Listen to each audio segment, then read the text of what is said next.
Hello friends.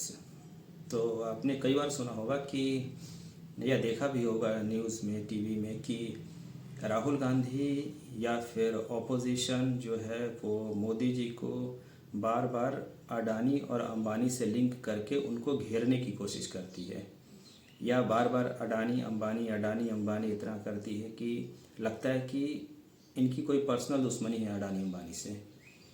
मतलब अगर राहुल गांधी की बात करें तो वो संसद से शुरू होते हैं और फिर जगह जगह जहाँ भी इंडिया में घूम रहे हैं वो अडानी अंबानी को ही क्रिटिसाइज़ कर रहे हैं और साथ साथ मोदी को भी लिंक करने की कोशिश करते हैं। तो एक्चुअली ये क्यों कर रहे हैं? ऐसा है क्या कि राहुल गांधी की कोई दुश्मनी है अडानी अंबानी से, या फिर गांधी परिवार का कोई अंबानी या अडानी परिवार से कोई भिड़ंत है, कोई दुश्मनी है, ख़ानदानी दुश्मनी, इस तरह की बात कोई है? बिल्कुल नहीं, इस तरह की तो कोई बात नहीं है। फिर ऐसा क्यों करते हैं?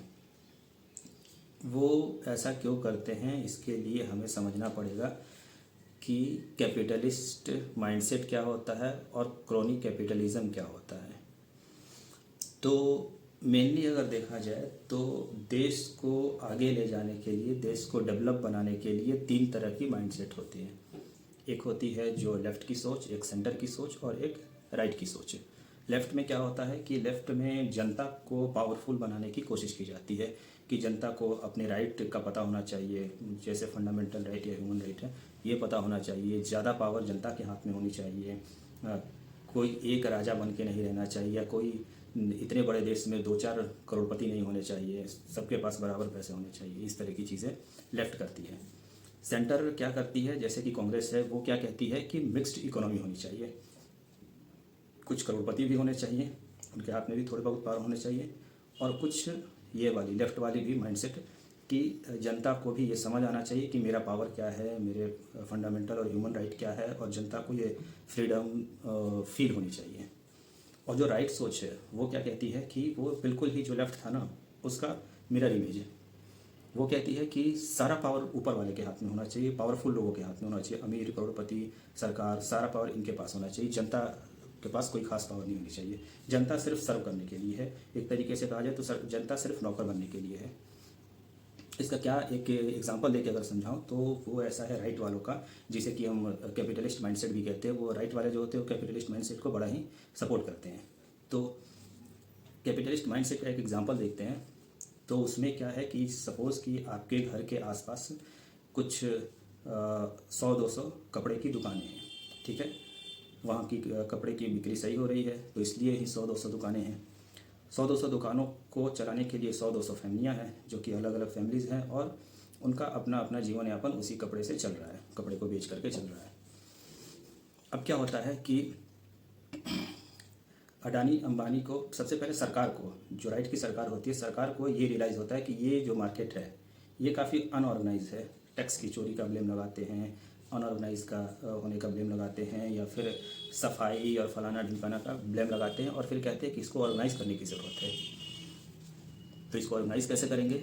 ऑर्गेनाइज करने के लिए ये जाते हैं अडानी को पकड़ते हैं, और अडानी जी से कहते हैं कि ये काम करिए, आप इसके बीचों बीच एक मॉल खोल दीजिए, ज़मीन मैं दिलवा दूँगा। अडानी जी खुश। अडानी जी बीचों बीच मॉल खोल देते हैं, जिस मॉल में एसी है, चमचमाता हुआ मॉल है, लाइट है, तरह तरह के लाइट जैसा आपने देखा होगा मॉल में। और उस मॉल की कैपेसिटी इतनी है कि वो 200 दुकानें क्या, वो 500 दुकान के कपड़े उसमें रह सकते हैं और बेचे जा सकते हैं। तो धीरे धीरे क्या होता है कि वो मॉल खुलता है, सब कुछ साफ़ सुथरा दिखने लगता है आसपास। ऑब्वियस ये कि मॉल खुलने के बाद वो सब कुछ साफ़ दिखता ही, आसपास में सब कुछ साफ़ दिखने लगता है, और धीरे धीरे वो जो छोटे छोटे दुकानदार थे उनके ग्राहक मॉल में जाते हैं, क्योंकि मॉल में मज़ा आता है। कुछ नहीं तो एसी, गर्मी में एसी का हवा खाने भी गए तब भी 2 टी-शर्ट लेकर आ गए। तो इस तरह का माइंड गेम भी खेला जाता है, और धीरे धीरे क्या होता है कि ये पूरा मार्केट चौपट हो जाता है, और वो अडानी जी का मॉल, अंबानी जी का मॉल चल पड़ता है। तो ये होता है कैपिटलिस्ट माइंडसेट। अब इसमें कैपिटलिस्ट क्या कहते हैं कि वो कहते हैं कि नहीं, हमने इस मॉल को बनाया तो इसमें 60-70 लोगों को नौकरी भी तो दिया। देखिए फलाने ये 60-70 लोग थे, ये काम कर रहे हैं। उन्हें ये नहीं पता होता है कि वो जो 200 दुकानें थी, वो 200 दुकानें, उनसे करीब 5,000-6,000 लोगों का पालन पोषण होता था। पर आपने क्या किया, आधा चीज़ें तो मशीन से करवाई और उसके बाद जो थोड़े बहुत ऐसे मैनुअल काम रह गए उसके लिए आपने वर्कर्स रख लिए, 60-70 वर्कर्स से वो पूरा मॉल चल जाएगा। तो इस तरह का कैपिटलिस्ट माइंडसेट होता है। अब क्रॉनिक कैपिटलिस्ट क्या होता है कि क्रॉनिक कैपिटलिस्ट में, जैसे कैपिटलिस्ट में क्या होता है ना कि पूरे देश में 30-40 बड़े बड़े करोड़पति होते हैं जिनको कहा जाता है कि भाई अच्छा ऐसा है कि गवर्नमेंट ये रेल नहीं बना पा रही है अभी, आप बना दो जा करके, फलानी सड़कें गवर्नमेंट नहीं बनाना चाहती है, ठीक है आप जा करके बना दो, इस तरह की बातें करी जाती है। तो उस जब वैसा स्ट्रक्चर होता है कि 30-50,000 2,000 ऐसे बड़े बड़े करोड़पति होते हैं तो उस व्यवस्था को ऐसा माना जाता है कि ये गवर्नमेंट के हेल्पर हैं इस तरीके से। अब क्रॉनिक कैपिटलिज्म में क्या होता है कि वो 1000 करोड़पति नहीं होते, गवर्नमेंट को भरोसा होता है सिर्फ 2 करोड़पति पे, 2 अमीर पे, 3 अमीरों पे, और सारा प्रोजेक्ट उन्हीं 2-3 लोगों को बांट देती है गवर्नमेंट। जैसे कि अभी अडानी में हो रहा है, अडानी को देखें तो अडानी एयरपोर्ट भी चला रहे हैं, अडानी तेल भी निकाल रहे हैं, अडानी जी खेती भी कर रहे हैं, अडानी जी का सेब भी आता है, एप्पल वो भी आता है, अडानी जी IT सेक्टर भी चला रहे हैं, सब कुछ अडानी जी कर रहे हैं। इससे क्या होता है कि मोनोपोली होने का डर होता है, और मोनोपोली अपने आप में ही जनता को चूसने का एक मशीनरी है।